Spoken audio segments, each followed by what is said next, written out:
So hello, everyone. My name is Dan Sperling. I'm director of the Institute of Transportation Studies and a professor at UC Davis. And this is our weekly ITS Davis seminar series. And this week we have a really important and fascinating speaker. That's Jesus Barajas. He's an assistant professor in the Department of Environmental Science and Policy. He received his PhD earlier from UC Berkeley in City and Regional Planning, and he was also, after that, he was an assistant professor at University of Illinois Urbana-Champaign in Urban and Regional Planning. And he had some work experience before that, including data analyst for a GPS or GIS mapping company, Navtech.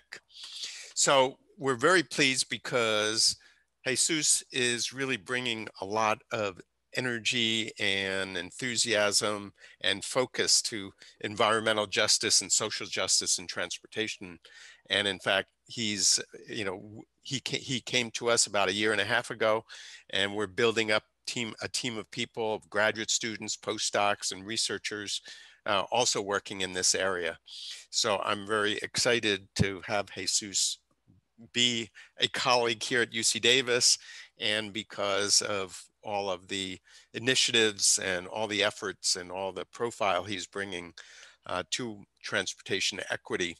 So before he starts, or as he starts, we've asked Jesus just to say a few things about how he ended up where he did. And so Jesus, so delighted to have you. Welcome. Yeah, thanks, Dan. I appreciate that welcome. And just to correct the record, it's only been a half a year since I've been here, but even though Oh my gosh, feels like a year and a half. So yeah, thanks. And thanks to Natalie and Christina and Emily and Miriam and all the staff for putting this together. Yeah, I'm very happy to be here at UC Davis, and sort of how I got to where I am. I grew up in upstate-ish New York, so the far reaches, the exurbs of New York City. And like transportation for me was just, taking the school bus to school and driving the car around because there was no infrastructure beyond that. And so this sort of stuff was not on my radar until much later in my academic career than where all of the students are at this point anyway. I did a bachelor's degree in computer science at Penn State University, and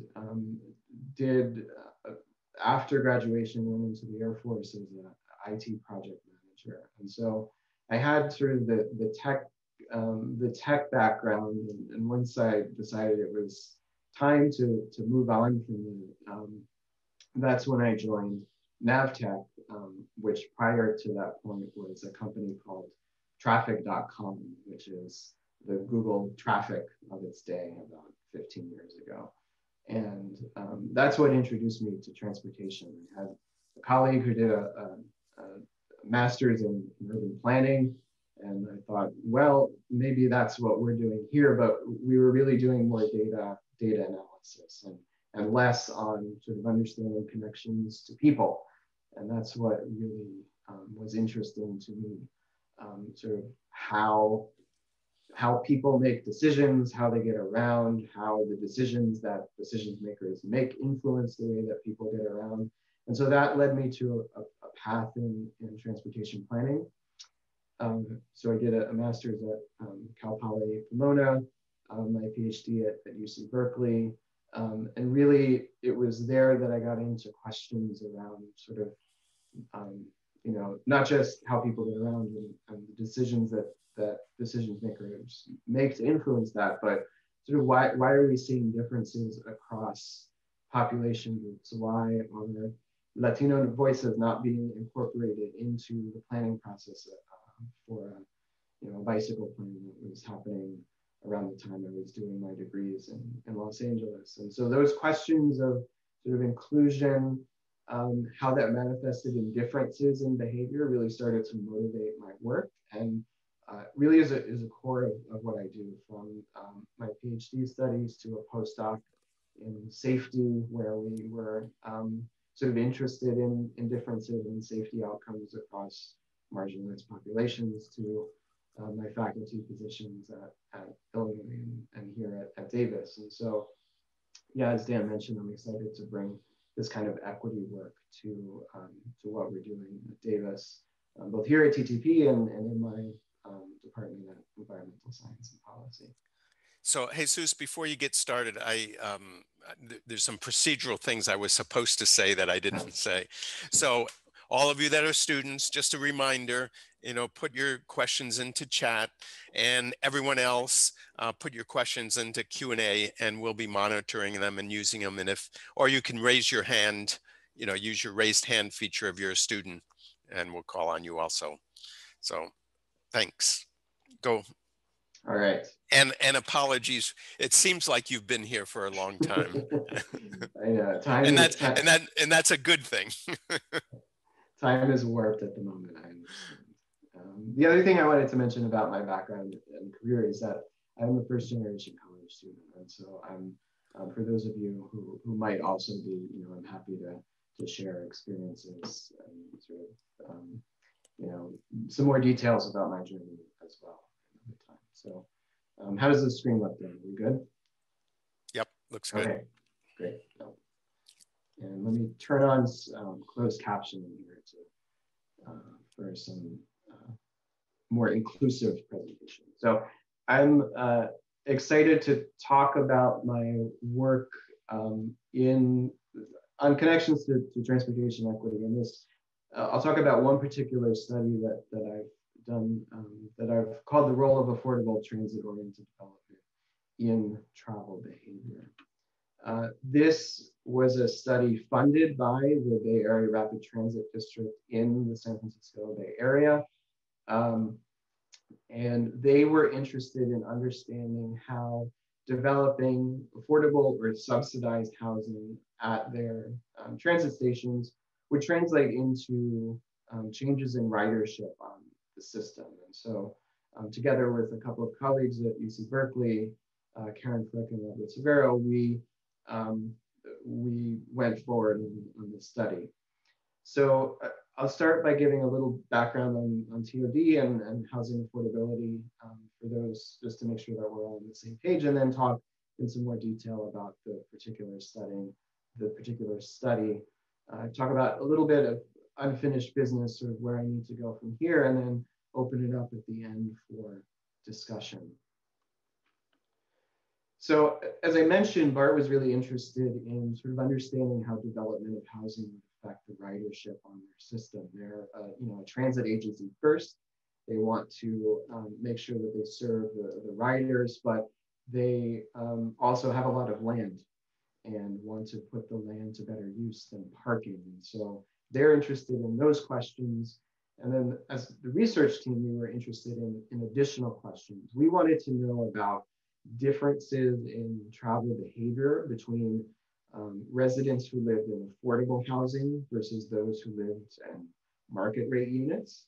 We wanted to know differences between the TOD residents and non-TOD residents. We also wanted to know how living in affordable housing in a TOD might influence access to opportunity. And then we also had a chance to look at changes over time for a few developments.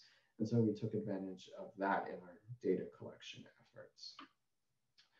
So just to make sure we're clear on terms here, transit-oriented development, of course, is about both housing and commercial uses in sort of denser environments around high-quality transit nodes that come with other infrastructure and amenities that make it easier to get around without a vehicle, make it easier to walk, to bike, to scoot, to bike share, to car share, and of course, take transit. So that's, usually that's within a half a mile of a high quality transit node.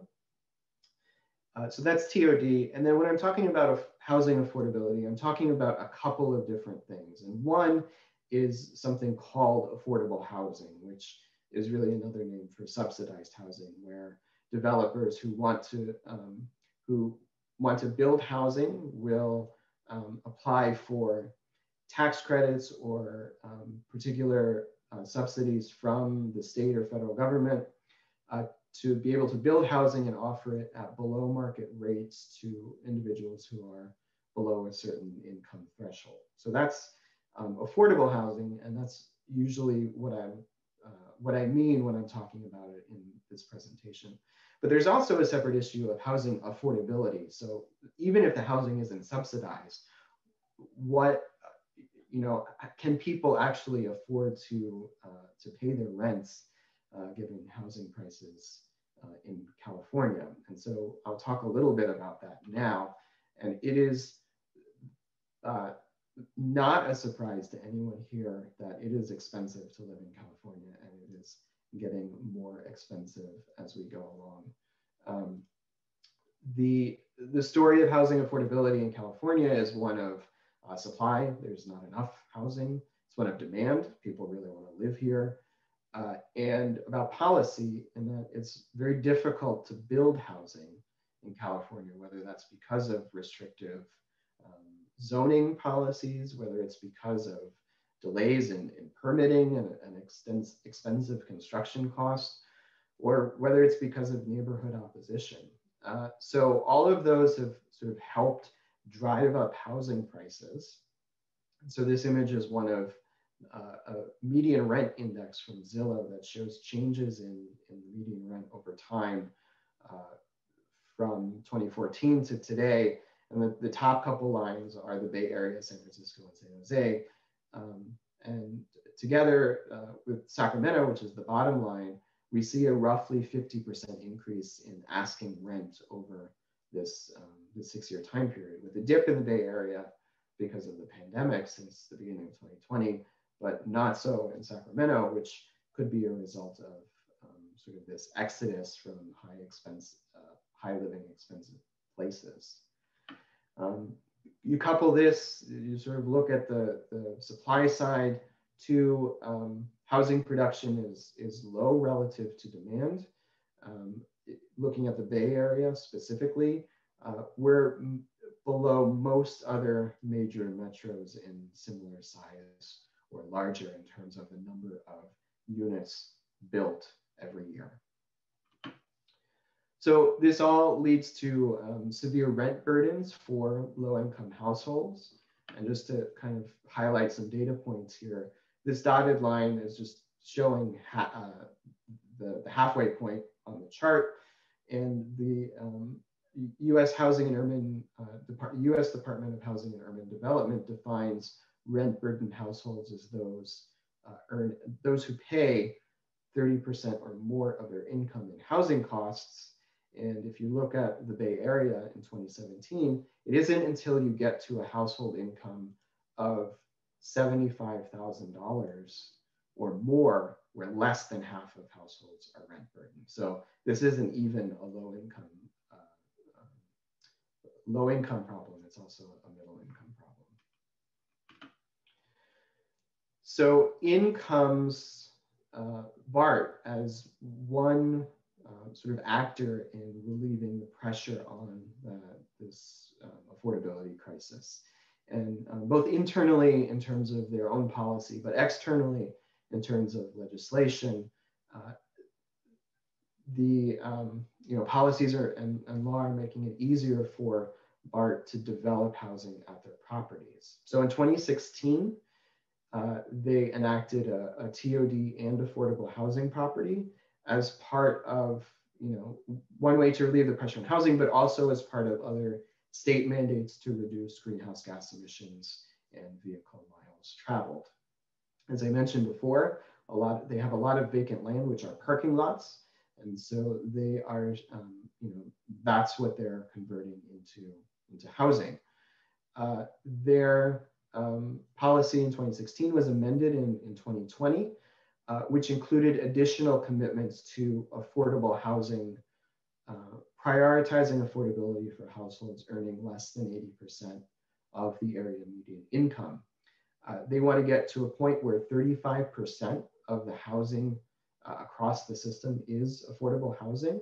And they're going to do this by providing deep discounts for long-term leases with affordable housing developers, and even bigger discounts if they can create partnerships with governments and other entities to work to combating homelessness. And as part of this, they're also working with cities to help them meet their regional housing needs allocations, which comes out of the sustainable communities strategies. So they want to build 20,000 new units by 2040, 35% of them to be affordable. And right now they're at just over 6,000, either already built or coming, 30% of which so far are affordable. They got a boost from the state legislature in 2018. They passed AB 2923, which made it easier to zone for TOD in station areas. So BART had this TOD policy in 2016. The legislature said, okay, your policy is now going to be the zoning standards for parcels within a half mile of each BART station.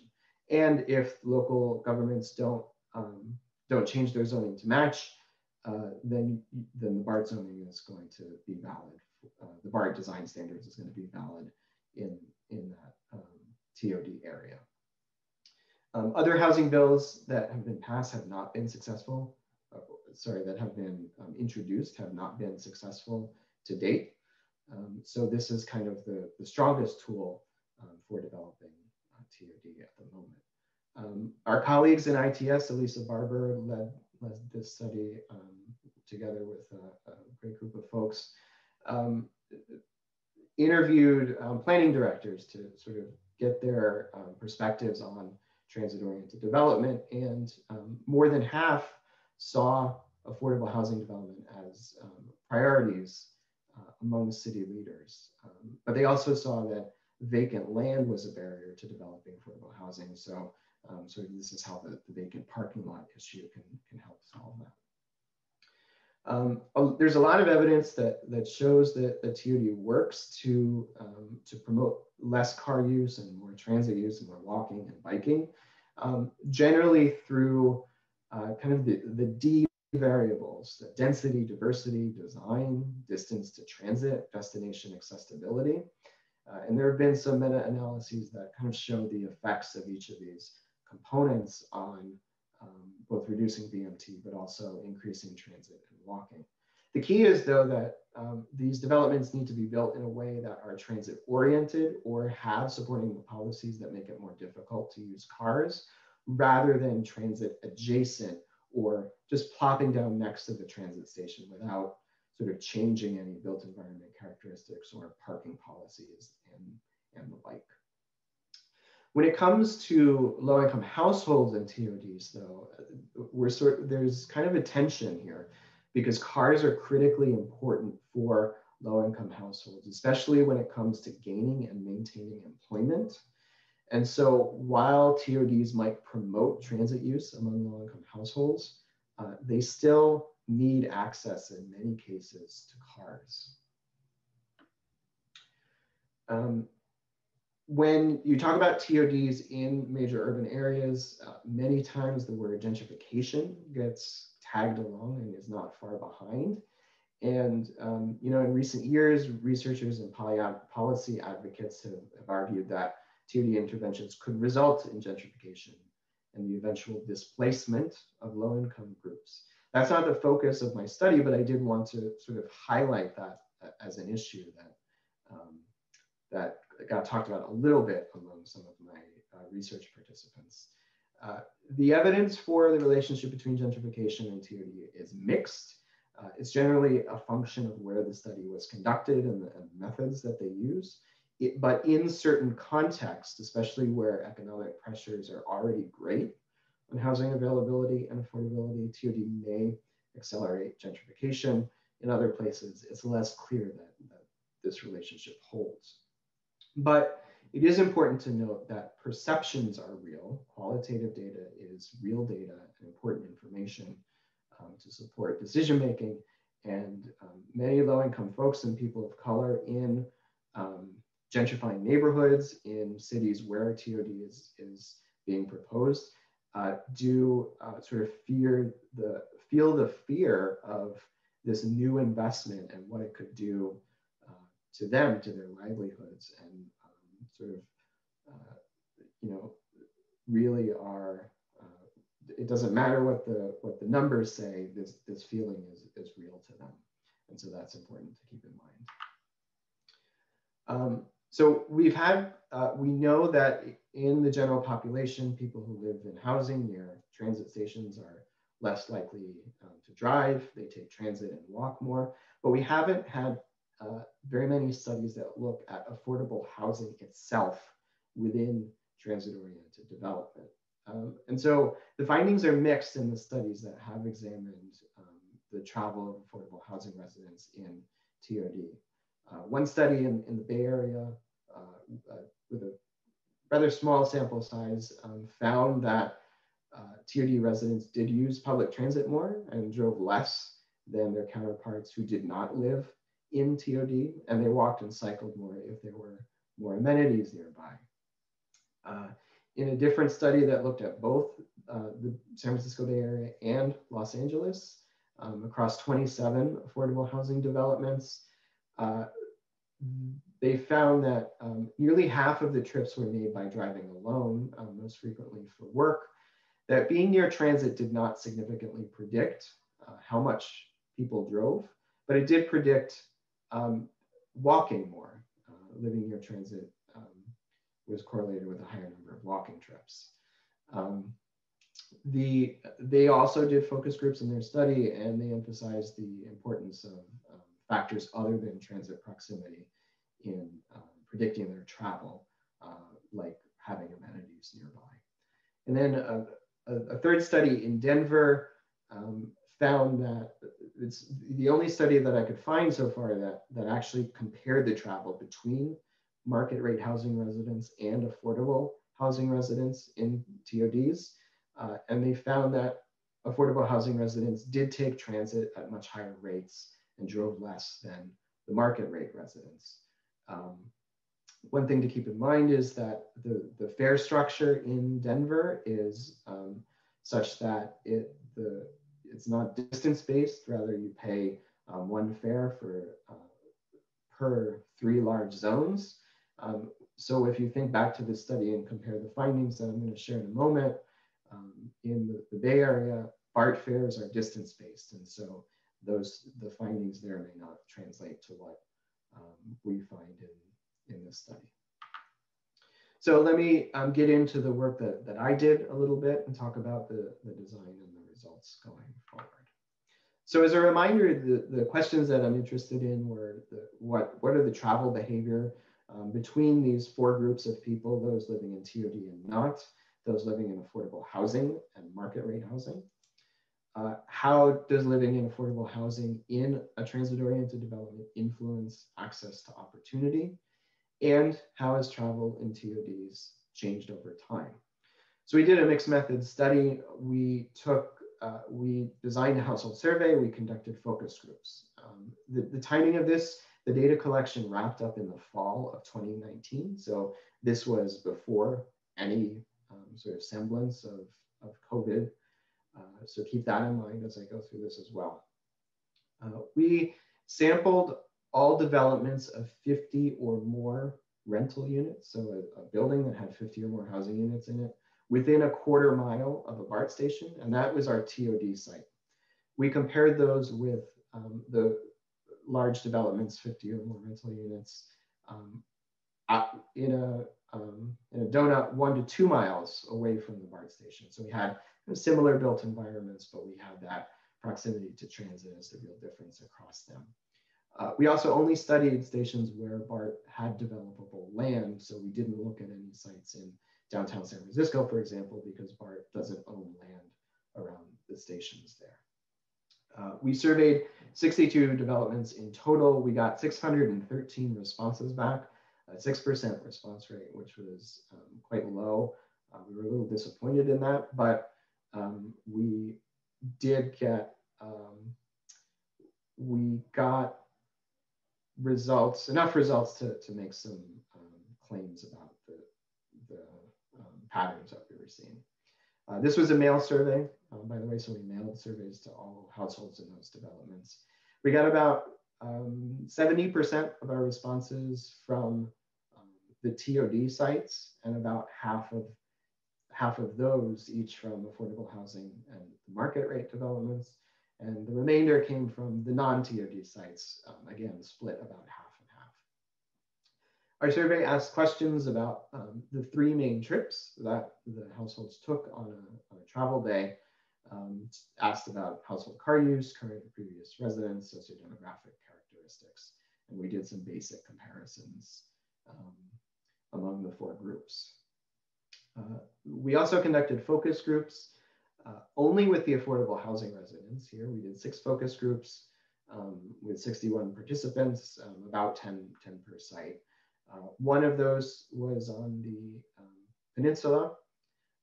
2 of those were in Oakland. One was in Fremont, and 2 of them were in the far East Bay.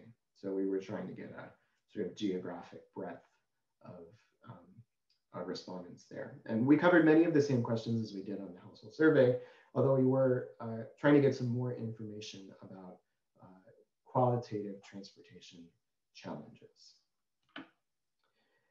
To give you a sense of who was in our survey sample first, I've given you, the next couple of slides are a breakdown of some of the demographics. One thing to keep in mind, I don't have a universe of all of the affordable housing residents, so we don't have a sense of how representative the affordable housing sample is to everyone who lives in affordable housing, but we can compare it to the whole Bay Area population. So we see that the majority of residents in affordable housing, whether it's TOD or not, are people of color. But we can see sort of a significantly greater number of the TOD market rate residents were white compared to the regional population here, 30%. The income distribution, so half of the residents in affordable TOD housing earned less than $25,000, whereas half of the non-TOD affordable residents earned less than $45,000.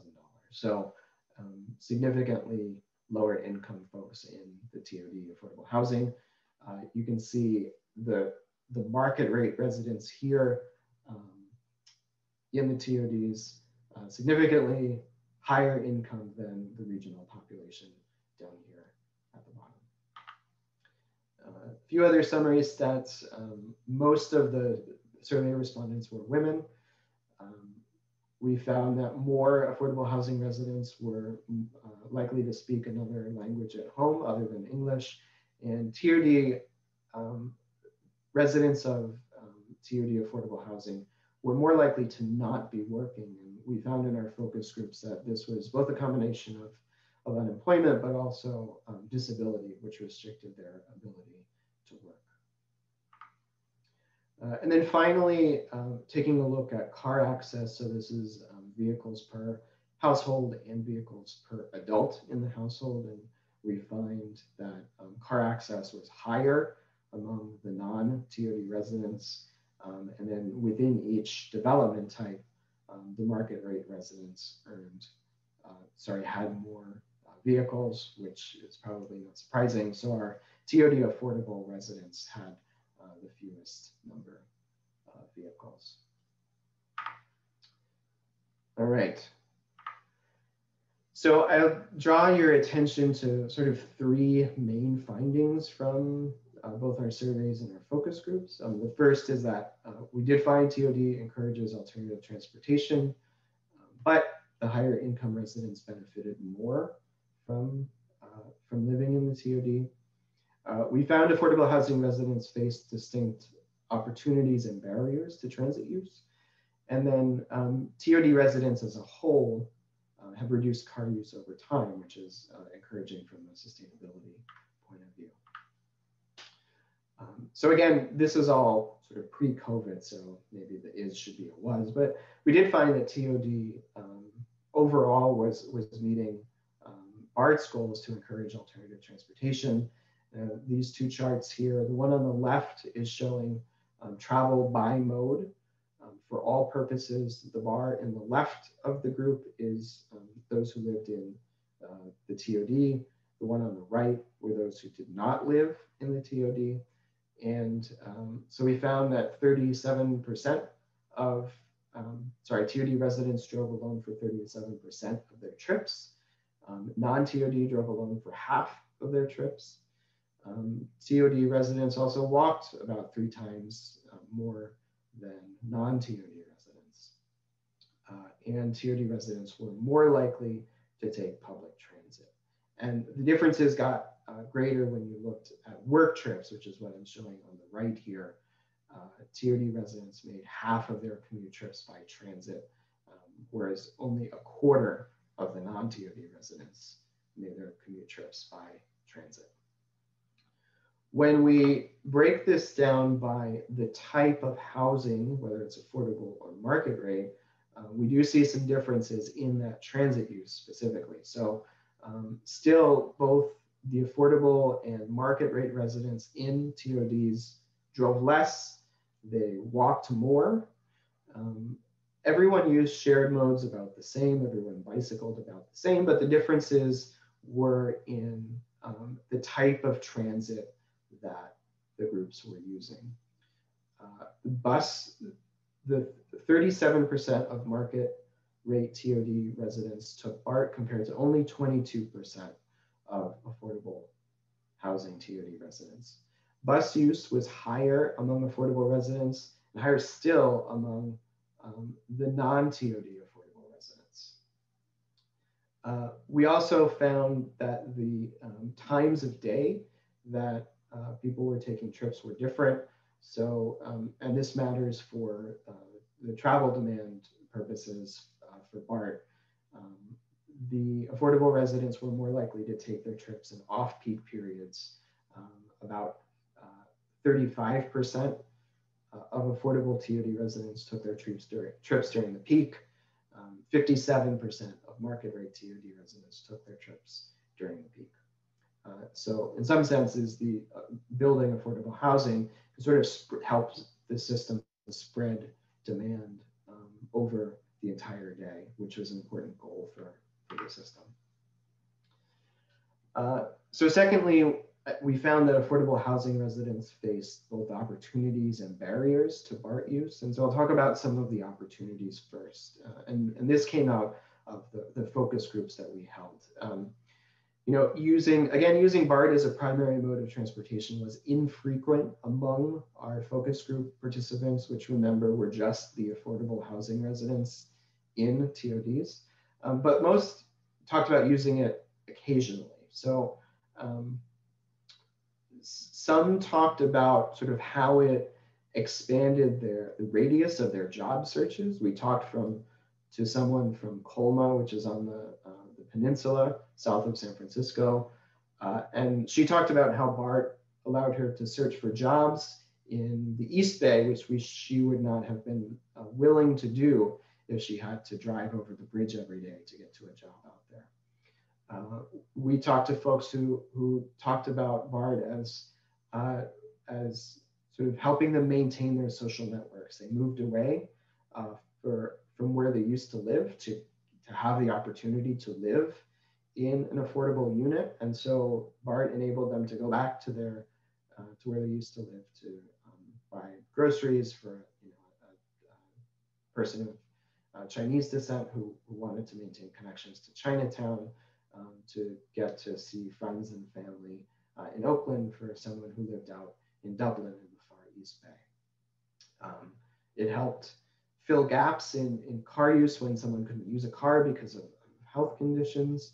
And then they frequently talked about, participants frequently talked about using BART for special events like baseball games or to go shopping in San Francisco where parking was expensive. So there were definitely opportunities for folks to use BART, but we found a lot of our conversations focused really on the barriers. And we found three key ones around safety, cost, and access. So there was a consensus that BART was convenient in some circumstances, but these three issues really prevented them from using the system more. Every focus group discussion had a lengthy exchange about safety, which was not something that we came in expecting to talk about as much as we did. And people talked about improvements that that BART needed to make to the system to make it safer for everyone. And you know, we conducted these focus groups in 2019, and in 2018 there was a stabbing of a young Black woman at the MacArthur BART station in Oakland, and this came up with several of the participants in our Oakland focus groups.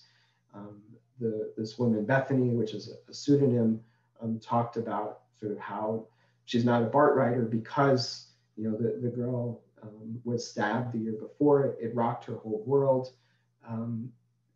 You never know who comes for you. So I'm like, just no, I'm just going to drive.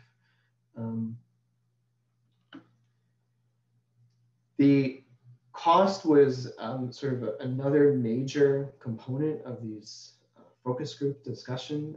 People who paid full fare found it to be too expensive. We had a not insignificant number who actually did not have to pay a full fare because they were veterans, or they had disabilities, or had other sort of accommodations for discounts. But you know, this difference between a distance-based fare structure where you have to pay per mile essentially versus the flat fares that that the bus systems use was something that, you know, they didn't understand why BART couldn't use a similar fare structure. One woman, Latoya, who lived in Oakland, talked about it being very expensive, especially when you have kids. And so she would, you know, she said, I'm not going to lie, I just tell them to go under the thing or go under the turnstile because she's not going to pay for all her kids. The other thing we found was that affordable housing residents did very careful budgeting to make sure that they could afford transportation. So piecing together different modes to complete their daily tours to balance between efficiency and minimizing costs, whether that's, you know, giving rides to friends and neighbors to split costs, or to borrow cars, or to, you know, take Uber one way and to take the bus the other way, were some strategies that they used to help get around these costs. There was a difference in thinking about access to transit between the affordable housing residents and the market rate housing residents. We asked people why they moved into their homes. We asked them to rank the top three reasons. For everyone, the cost of housing was a significant factor, which should not be surprising given the stats that I showed at the beginning. Affordable housing residents had similar priorities in choosing their residence regardless of whether they were in a TOD or not. And that availability of subsidized housing was an important component for, again, for both groups of affordable housing residents. We did find that a greater number of TOD residents wanted to live near transit. So the difference was small for the affordable residents. That's here, the fourth bar here, 31% versus 13% of affordable housing residents. But it was the number one reason for market rate TOD residents. So there was a moderate rate of self-selection, but into these transit adjacent developments, but for market rate residents, that was the number one factor. Something that goes along with this is, you know, a lot of folks talked about these housing locations to be more secure. You know, one of the Oakland developments in East Oakland was a gated community, and so residents liked that because they felt that outside the gates, the neighborhood was particularly dangerous.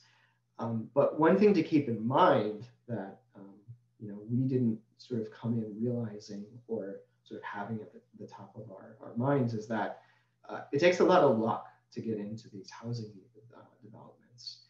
Um, Getting into an affordable unit is based on lottery. So you have the choice of where to apply to live, but you do not have the choice of where to live. And so thinking about sort of, our chart before where 70% of people wanted to live near transit, that's one reason why it wasn't as important for affordable housing residents, in that they just wanted to get an affordable place to live, and it was less important whether it was near transit or not. So that sort of brings up our third issue of access, and I wanted to point out just a couple of things with respect to access.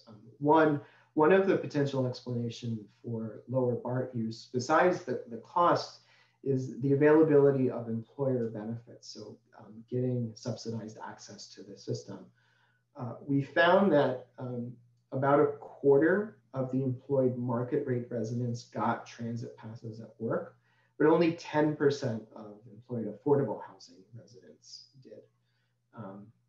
We also found that many of our affordable housing respondents reported being too far from work to use BART.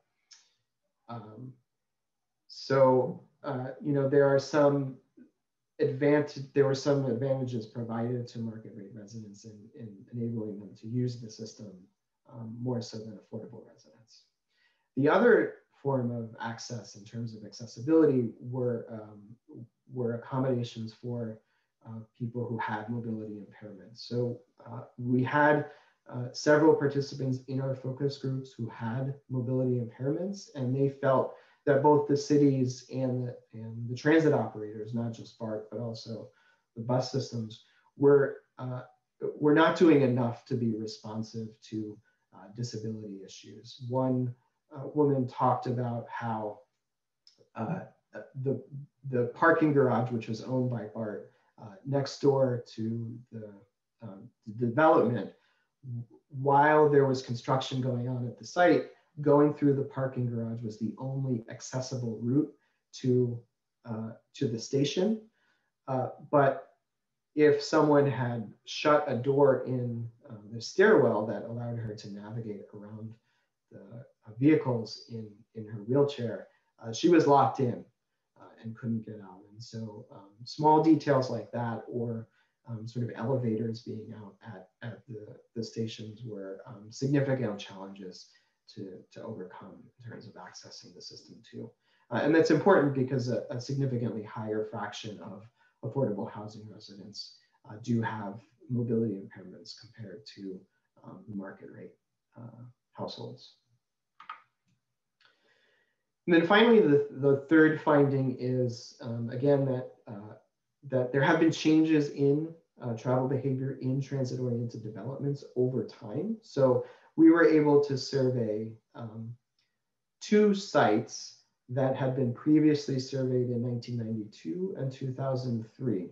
We used a similar survey, or at least some questions were the same, to allow us to be able to track trends. So we couldn't do this for the whole system, and we couldn't do this as extensively as we like, but we did get some data here.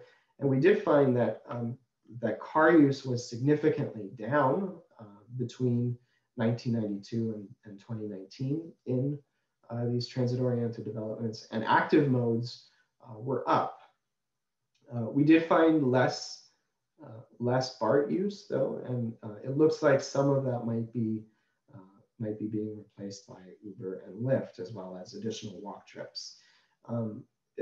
We think this was the case most likely because the sites are maturing, so there are more neighborhood amenities in these development areas than there were when the units were first built. So what does all of this mean then for BART? What does it mean for policy around TOD specifically? And so we had sort of 5 big takeaways in terms of policy or how this informs what BART should do next. The first is to promote development of full-featured transit-oriented development. And this is one reason why BART amended their TOD policy in 2020 based on the results of this survey, that so it was generating ridership and it was helping with sustainability goals because people were walking more in these TOD neighborhoods. When it comes to accounting for affordable housing residents, there are things that need to be in place though to make sure that that they can get what they need. So access to fresh groceries, which was a common complaint in our focus groups, at prices that they could afford, and other sort of thinking about how to help create, maintain, retain local businesses, and make sure that locally owned businesses do not get displaced by whatever commercial developments come into these TODs are important for maintaining the affordability. Second, we suggested increasing the flexibility of fare options. Cost was something that the affordable housing residents talked about in our focus groups. We found it in our survey, and BART was just too expensive for people with limited incomes to take on a daily basis. So there are discount fares for some people who are eligible for affordable housing, but not everyone knew about them. And so it was important that they not just make them available, but also advertise them. Things like loading a monthly cash stipend to people earning below a certain income is one way to sort of help increase the flexibility. So you don't have to buy a monthly pass, which is so expensive for affordable housing residents. Things like off-peak discounts, we saw that affordable housing residents traveled more off-peak.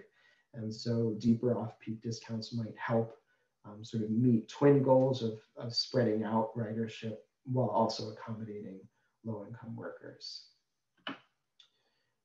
A third recommendation was to work with employers and developments to implement travel demand management. So to offer,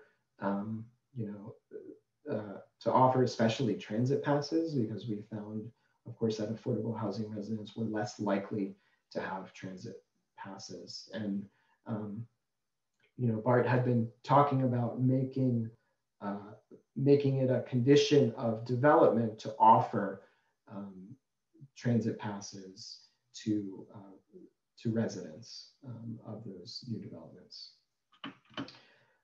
Fourth, we found it important to emphasize that universal design principles need to be at the forefront when designing not just the developments, but also sort of linking the housing paths to transit so that no one would get stranded in a parking garage again. And this is not just on the transit agency end, but also on the city's end. There's the infrastructure to get to rail stations, transit stations should be universally accessible. So updating curb ramps, installing additional pedestrian recall buttons at lower heights, just thinking through the perspective of someone who uses a wheelchair on a daily basis, or has some other sort of mobility impairment, it should be first in the design principles of these locations. And then finally, just simply continuing development of affordable housing at BART. Again, this was re-emphasized in the adoption of their of the TOD policy. But as a public agency landowner in the Bay Area, we found that the agency had an important role to play in increasing housing supply and affordability in the region. So not just increasing transit ridership, not just contributing to lower VMT, lower greenhouse gas emissions, but also helping to create affordable and equitable, complete communities, was sort of all rolled up into that development of affordable housing. There are challenges to doing this because it's not just the housing that residents need, but it's also things like access to destinations such as jobs and retail. So, thinking through sort of how they can help facilitate last mile solutions is important. But again, there were a lot of benefits from the perspective of the residents who felt that their new living conditions were safer than where they had lived. It had a greater sense of community and sort of promoted healthier neighborhood environments. So there's still a few pieces left to grapple with in this study. I'm working with MTC, the Municipal Planning Organization, Metropolitan Planning Organization in the Bay Area, to get data around land use so that we can sort of more closely tie the travel patterns we saw to land use patterns. And really, we want to explore in more depth this issue of self-selection. So the differences between people who wanted to live in a TOD versus those who just needed an affordable place to live. How does that play out in terms of their travel, and how does that change what we're finding?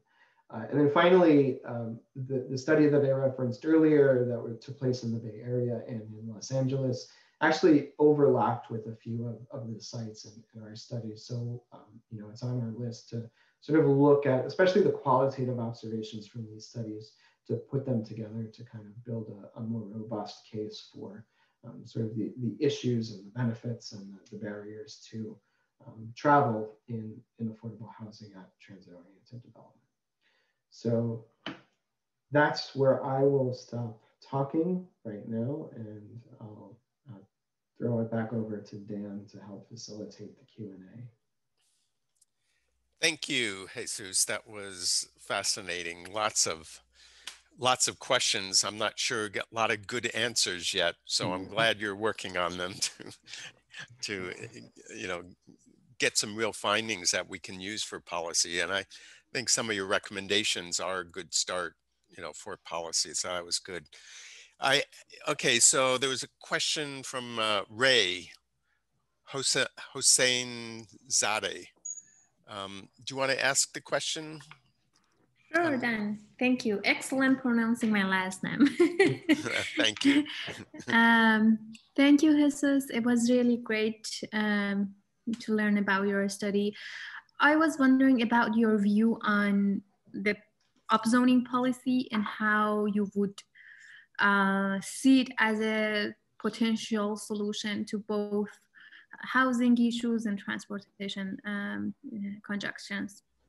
Yeah, I mean, sort of in the abstract, I think anytime that you can get more people near and more destinations near transit, the better off that you are in giving people alternatives. There is, I think cities are who are used to having exclusive authority over their land use policy I can understand why they bristle at these policies, but I think, thinking about the challenges that we face, the affordability challenges, the climate challenges, those are regional issues, and I really think that sort of they require a regional type of solutions. So, I think it's a good thing. I would say that it's important that there also be protections for housing affordability. So ensuring that this doesn't accelerate gentrification, because a lot of the sites that are ripe for upzoning are cities that are experiencing these gentrification and displacement issues. So, making sure that there's a certain proportion of affordable housing in any development that goes in there, making sure that there's sort of local, local work ordinances that can help to employ people locally, support for locally owned businesses, especially businesses, Black and brown owned businesses, I think are important. So the policy is great, but I think that policy also needs to come with protections as well. Yeah. Thank you.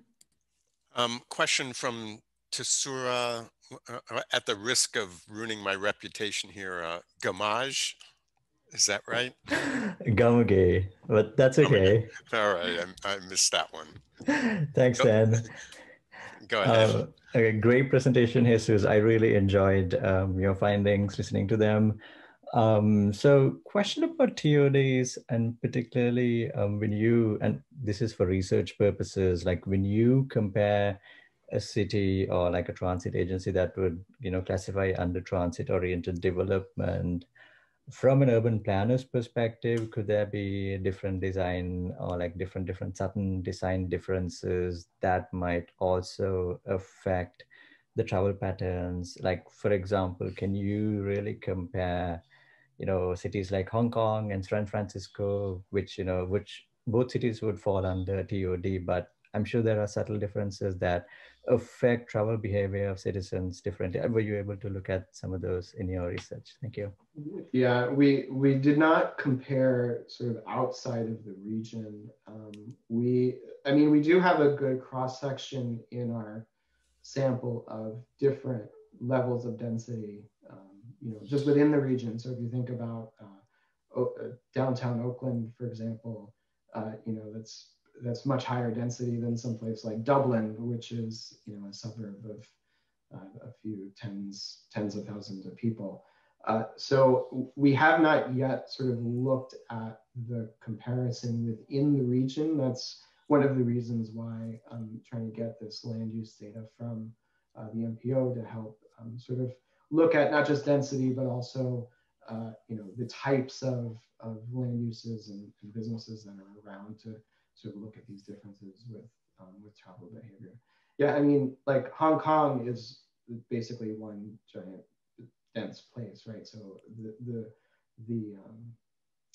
there are going to be differences in both the sort of outcomes and inputs across them.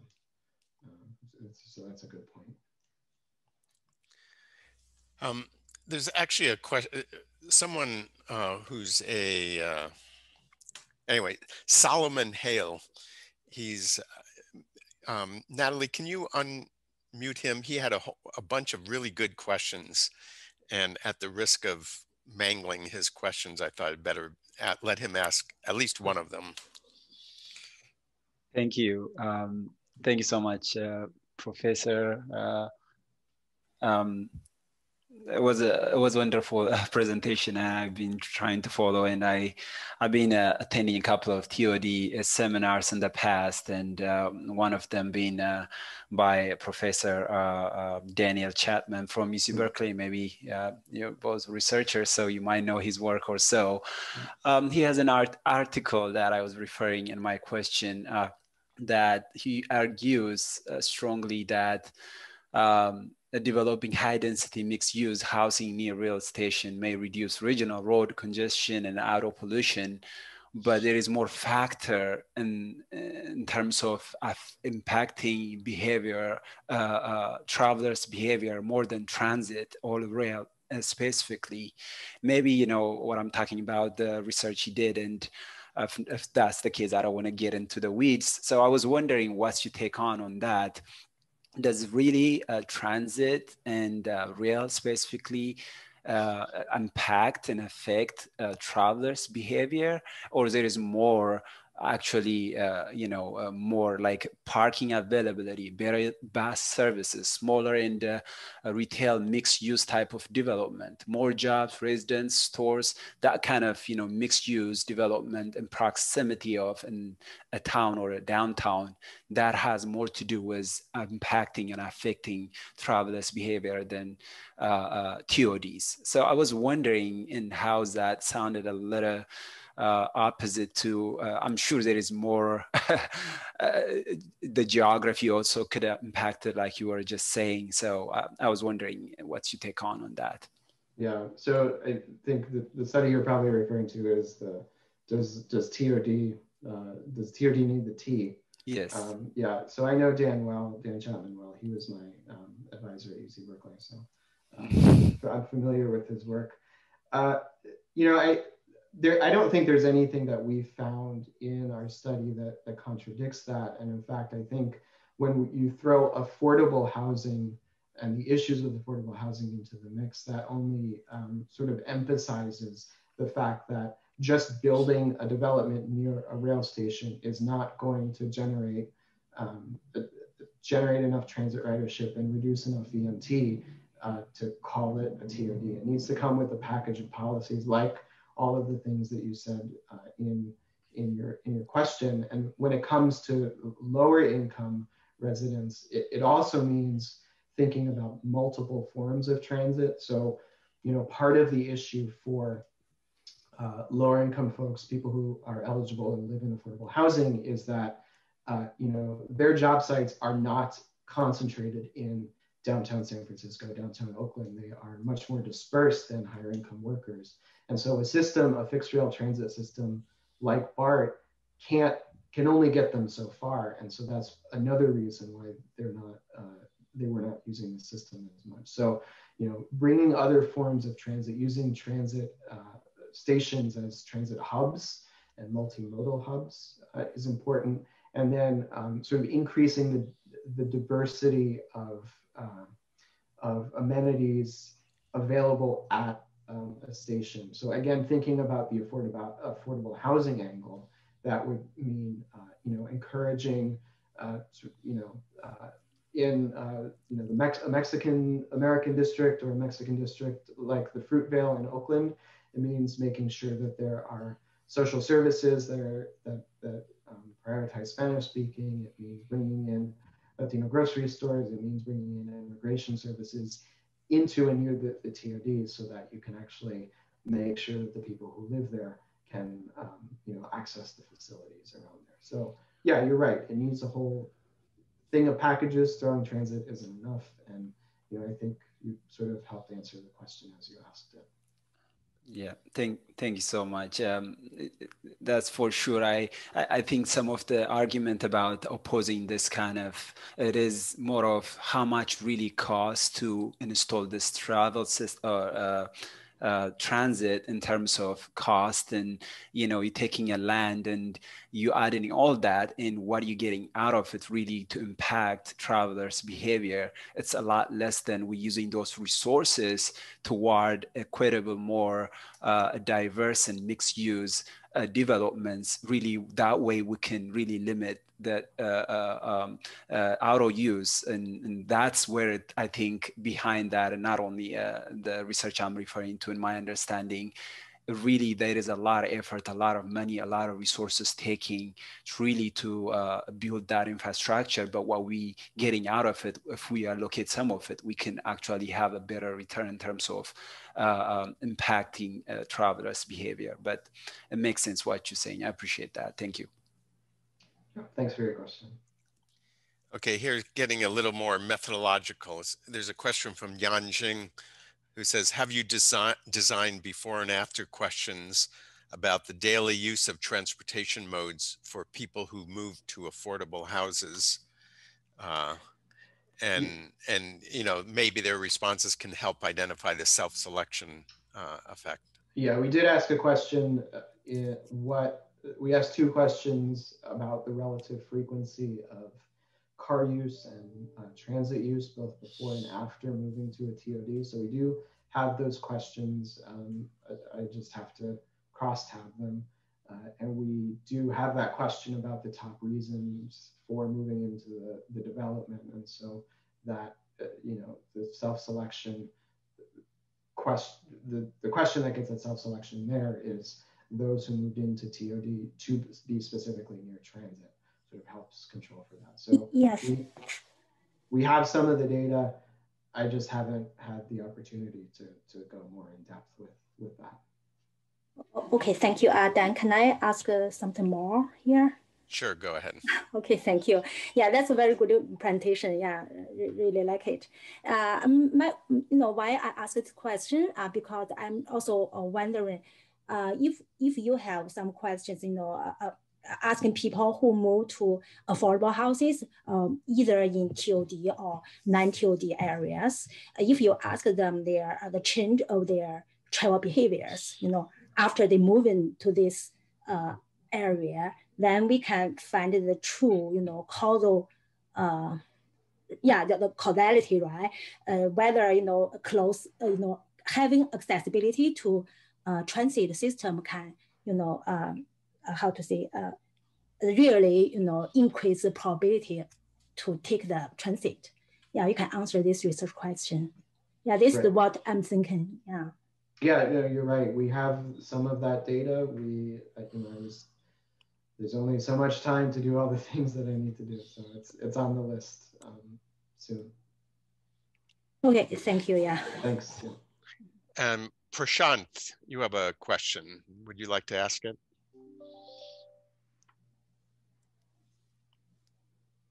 I don't know if you need to be unmuted. Can you hear me now? Yes. Okay, great. Thanks, Jesus. That was a wonderful presentation.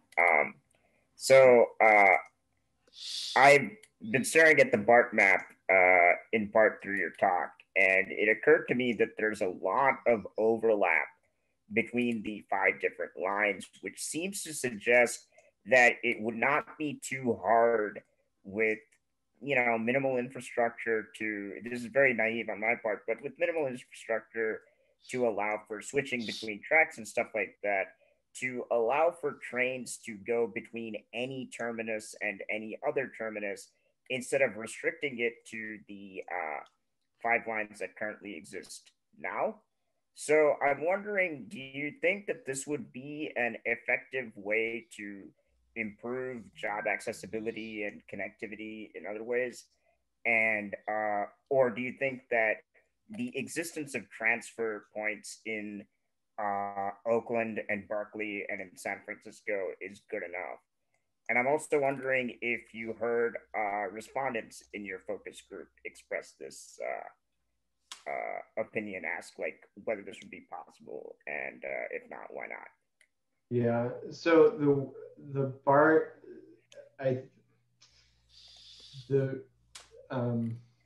mean, your perception of the map, I think it doesn't quite match the rider's experience. It does, there are transfer points, yes. I think some of the 5 lines that you see are some that run more frequently during rush hour. And it's, you just sort of, to run all 5 lines, I'm not a transit operations expert, but I think that there's not the capacity to sort of run point A to B, C, D, and E in order to make it without transfers. It's actually, there is a transfer penalty sort of shown in the broader literature, but it is interesting that people did not really talk about transfers as an issue that came up to them, as far as I can recall. So, I don't know if that would affect ridership for lower income folks. I think more important issues were issues around safety and cost, and access to the system. Okay, great, thanks. And I see a question here from Sifat. I think that's,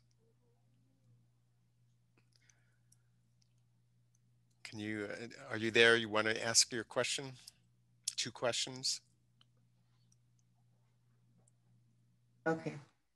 Hello, Dr. Barajas. So thank you for your lively presentation.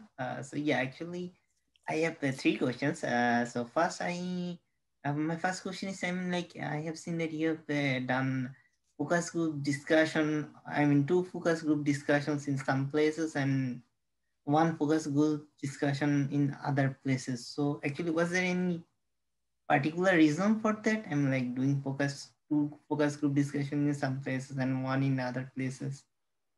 I mean, yeah, this was, so we did multiple focus groups within a city, but we did only 1 focus group per development. So we did 2, for example, 2 in Oakland, one took place in kind of North Oakland and the other took place in East Oakland, which are maybe 7 miles apart or so. So different developments, different locations. And really this was an issue of practicality, which housing manager was gonna let us use space in their building, and where could we get the most people who were interested in the focus groups.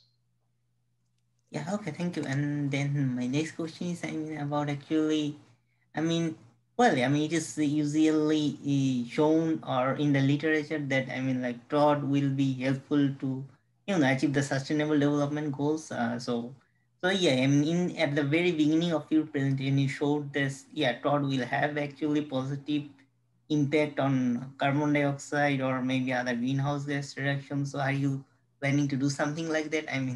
Like you have the data, so you can do that. Well, we don't have mileage or route data. We just have information about trip origin and destination. So to get to a model, like an emissions model, would be a little bit too difficult with the data that we actually have. Yeah, well, and then I have another question. And like, actually, it's I kind of got this concept of accessibility oriented development. So there was a point like that actually was not that much helping in some cases to, to make the places accessible for the people. So have you considered, applying the concept of accessibility oriented or, in this context? So I'm not sure I'm familiar with with that particular concept. I don't know if you're referring to something more like universal design principles, or if you mean sort of using accessibility as the outcome of. Actually, it's kind of like actually, providing access through buses to specific destinations. This is actually basically the concept of accessibility oriented development. Yeah, so I think, I don't know if this will answer your question directly, but it'll be the best that I can do. I think one of the things that we found, so there was one focus group that was in North Oakland that was at a transit station that had BART and a transfer point for BART, so you can get anywhere on the system at that station. It had the local buses, so you can also catch a bus to 7 or 8 different lines there, and it had shuttles, free shuttles to hospitals and to retail shopping, the shopping center about 3 miles away. And in our focus groups, people loved being there for that reason, not because they were there because of the BART system, but because of all of the other transportation options that were available to them. So I think more of that, especially in places with affordable housing that they need to make those kind of last 2 or 3 mile trips, are important when we're thinking about equitable transit-oriented development. Yeah, I think I got your point. Yeah, thank you. Thank you for your answers. Yeah, thanks for the questions. So Jesus, we're getting to the end here. Let me ask the last question here, a real policy question. There's these, Senator Scott Wiener has been trying to get a law passed to upzone around transit stations and transit stops. What do you make of that? Yeah, so I know that it's failed twice now. The first time because my understanding was that it did not offer enough protections to basically prevent displacement. And the second time it failed was because coronavirus got in the way of legislators, and it passed at the last minute in the House, but didn't make it to the Senate or something like that. So I think the will and the impetus is there. I think the important thing is, again, the protections for low-income folks who already live in these neighborhoods. in the Bay Area specifically, and Los Angeles too to some extent, and maybe a little less so in other cities, these transit, BART stations and other metro stations, they command a lot of land value because people want to be at the place with the stuff, and so people are rightly concerned that developers are just going to cater to these to higher income folks. So I think it's important. So I like the idea with the caveat that they need to have protections for low income folks. They need to have sort of affordable housing components as well. But I'm in favor of sort of building more where it makes sense too. Well, I conclude from all this, affordable housing and housing in general is a really hard problem. Yeah. So thank you so much for that. That was a great presentation. Thanks for all your great answers. And thanks to everyone for participating. And we'll see you next week.